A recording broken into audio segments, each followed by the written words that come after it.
Good morning, British literature students, and welcome to week number 13. So we are closing in. We're coming down the home stretch. And what that means for our class is that we are about to, we are this week starting our research papers. Now, we do have readings this week from Salman Rushdie. I have decided to cancel the Seamus Haney reading because I didn't want you to have to do two postings. I only wanted you to do one. So, by the time you watch this video, hopefully I'll have those discussion postings on the Rushdie readings posted. I haven't written them yet, but I'll have them done by the end of the day. What I have done is I've gone ahead and posted the instructions for the research paper in the research paper folder. So you'll need to go in there. So at the very top is right above the two drop boxes. There's one for the annotated bibliography and one for the research paper itself. And above those drop boxes is where you'll find the instructions on how to do the research paper, and what my instructions are, and what the rubric is. So read through those instructions carefully. I will have a video posted, hopefully by the end of today or by the end of Tuesday. By the end of Tuesday may be more realistic. I want you to go ahead and read the Rushdie selections first. But I should have those videos posted within the next day or so that will help you with your research paper. There are also plenty of research resources in the research paper folder, which I will go over when I do the research paper video, that will help you get a better grade on this as well, especially if all you've ever done is read online classes. So that is what we're going to do this week. We're going to read Rushdie, and we're going to do the research paper. The two things I want you to pay attention to in the Rushdie reading are this. In the first reading about the Dream England, that is an essay about how being a British writer no longer means you were born in Britain. It could mean you were born in one of the territories of Britain, somewhere far away. In Rushdie's case, he was born in India when it was still under British rule. Chinua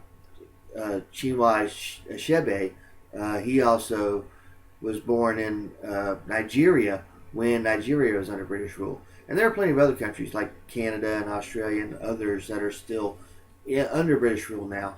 So being a British writer no longer just means being born on the British Isles. It could mean being born in other places around the world. Similarly, being a British writer no longer just means being, having my skin color. It could mean being from India with the coffee color skin, or being from Nigeria with really dark skin, or something like that. So what that means is that a lot of times the local customs get woven into the storytelling. So the local stories get woven into the storytelling of the British subject being a part of that as well. So that is something to pay attention to as you read the Dream England essay. The thing I want you to pay attention to in The Prophet's Hair is notice how The Prophet's Hair has other elements to it that make it specifically Indian, while at the same time being written by a British English-speaking author. Things like the prophet's hair in this case is a hair follicle from the Prophet Muhammad.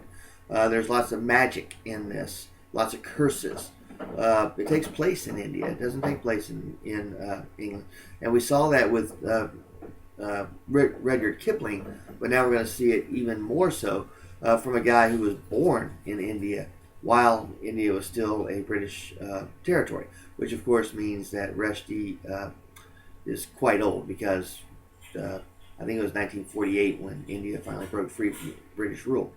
So pay attention to those things, and the discussion questions will guide you on that. Again, there is no posting on Seamus Haney, so you're safe there. But pay attention to the Salman Rushdie readings, and be ready to watch my video on the research paper and watch the video I'm going to put together on the annotated bibliography, so that you do well in those assignments. I'm giving you lots and lots of resources on our website to help you with the research paper. So that doesn't mean you can't ask me a question if there's a question that's not answered. But if you ask me a question that is answered, my response to you in a very terse email might be read the instructions or watch the video, because that will probably be your most likely place to find the answers. And then if there's something that's not covered in those, I'll be glad to answer those. But remember where my office is. It's in F121C if you're on campus. If not, you can call me during my office hours between 1 and 4 Monday through Thursday, or you can send me an email and I will answer that. Now, bear in mind, as we do these research papers, if you send me an email question and it would take me 2 hours to write the answer, I won't bother with the email. I'll just say call me during my office hours and we'll talk about it over the phone, because usually something that would take me an hour to write would take 5 minutes in a phone call, and my time is too precious to spend writing a novel for you. So keep that in mind, and I hope you enjoy the rest of your readings. I think that Prophet's Hair is going to be a real fun reading. A lot of my students enjoy it a lot, and I think you will too. So with that in mind, you have a good week. Get in touch with me if you need to, and we'll talk again soon.